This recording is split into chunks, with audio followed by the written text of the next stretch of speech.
How's it going, guys? My name's Wilson. Every season, there'll always be a couple NBA greats, future Hall of Famers, who will walk away from the game and hang it up. Just 4 months ago, superstar legends in Dwayne Wade, Dirk Nowitzki, and Tony Parker said their goodbyes to the NBA. All three of them have won championships and will always be remembered for being one of the best players in their positions in their primes. The most recent shocking retirement came from 31-year-old Darren Collison of the Indiana Pacers. With 2020 coming up, a couple former NBA greats will be saying one last goodbye and will retire come April, May, and June. So let's just cherish every moment of them and enjoy the upcoming season. With that said, here are 10 NBA players who I believe will retire in 2020.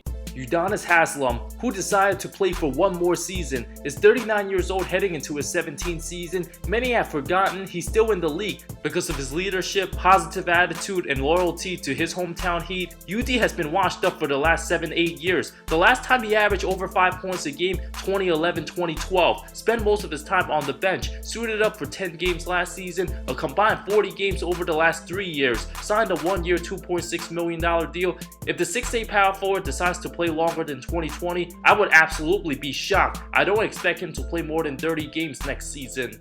Tyson Chandler, who signed a 1-year deal with the Rockets, one of the very few remaining players in the 01 draft class. The 7'1" center averaged 5.6 rebounds last season for the Lakers, playing over 16 minutes a game. His presence helped LA win a few games, and now he'll come off the bench for Houston. Will turn 37 years old before the start of the season. Towards the end of last regular season, the former Defensive Player of the Year knew he wanted to play one more year, and next year will be it. Will be on his 8th different team, where I expect him to play between 9 to 18 minutes a game and get some alley-oop slams from Westbrook and Harden.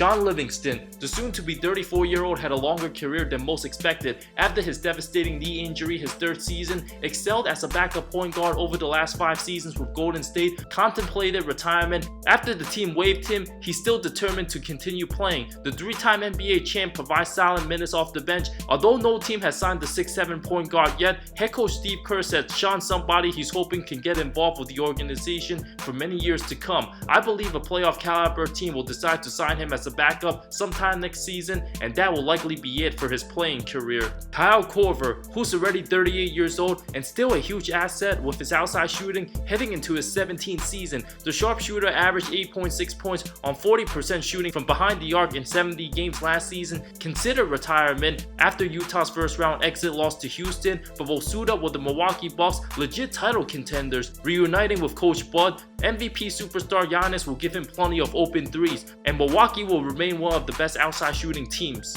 Devin Harris, who's already 36 years old, played 68 games for Dallas last season, put up 6.3 points in 16 minutes of action, hasn't been a good player since 2012 with the Jazz, and was a mediocre bench player ever since, has continued fighting to extend his career. His numbers and minutes consistently decline along with his quickness and speed. Already played 15 seasons, would love to spend another season with the Mavs, found himself playing for Dallas 3 different times, and is still out there in the free agent market. Without any reported meetings this summer, time is certainly running out for the 6'3" point guard.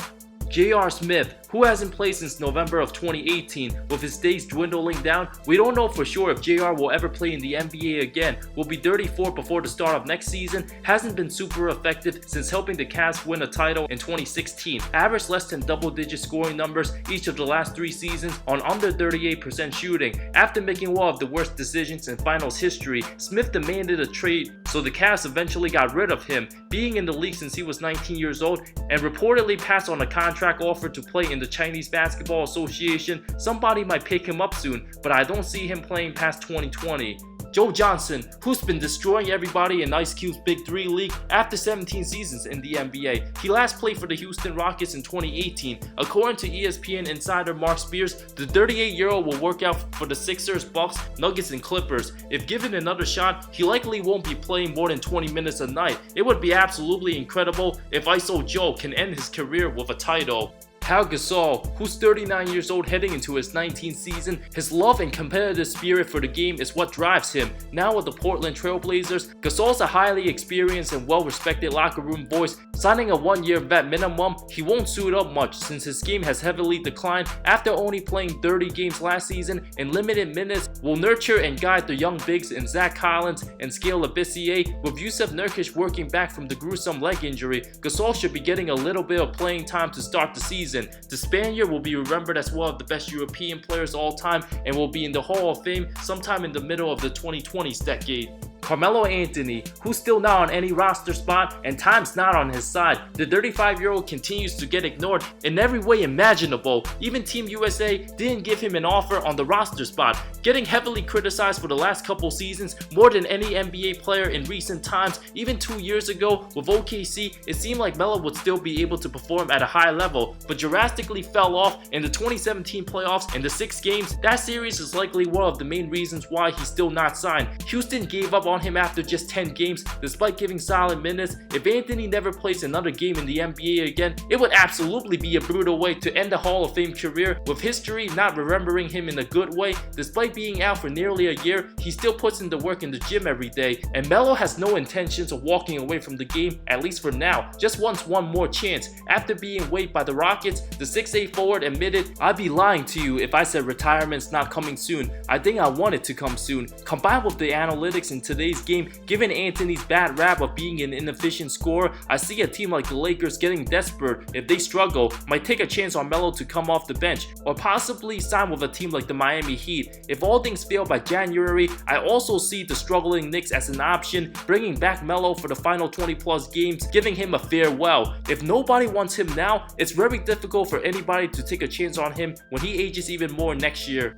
Vince Carter, who's on his way to becoming the first player in NBA history to play in 4 different decades, coming into the league in 98-99, being one of the best 2 guards in the 2000s, from being a role player in the 2010s. Carter will turn 43 in January of 2020. After signing a 1-year contract to return to Atlanta, will have the longest career in NBA history, currently tied with Robert Parrish, KG, Kevin Willis, and recently retired Dirk Nowitzki, all of whom played 21 seasons. Enjoying one last dance, VC needs to play 42 games to pass Nowitzki for third most all-time games played. We can look to enjoy and cherish the lasting moments of Carter being on the NBA floor, see a couple more dunks, and look back on the memories. Honorable mentions includes Jamal Crawford, who has an insane passion for basketball. I can see him sticking around until he's physically unable to perform in the NBA. Became the oldest player to drop over 50 last season with Phoenix. Still put up 8 a game in 19 minutes, as the 39-year-old has played 19 years in the league, by far the last player standing in the 2000 draft class, and is still a free agent. He's eager to do whatever it takes to get on a roster spot. Still capable of creating his own shot, Crawford might stick around for a couple more years. While Raymond Felton,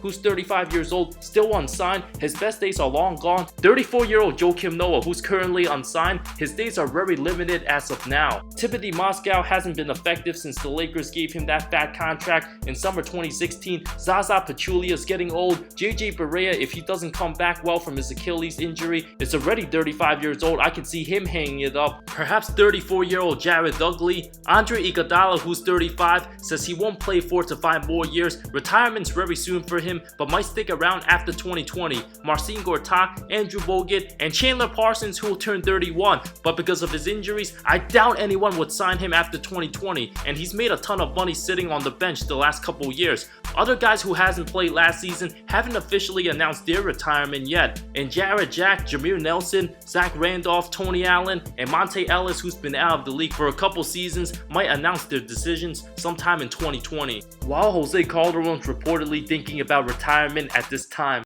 Thank you so much for watching this video. What other player have I not mentioned that you guys think will retire in 2020? As you guys know, I'm not a fan of Dwight Howard at all, but he'll be wearing number 39 for the LA Lakers come next season. So for my next free giveaway, if Dwight Howard plays more than 39 games for the Lakers in the 2019-2020 season, the first person to DM me on IG at WilsonSide93 will win a free Dwight Howard jersey if he plays more than 39 games next season for the Lakers. If he gets traded to another team and plays more than 39 games, that doesn't count. He has to play at least 39 games for the Lakers next season, so one of you guys will have a chance to win a free Dwight Howard jersey. Best of luck to each and every one of you. I love all of you. See you next time.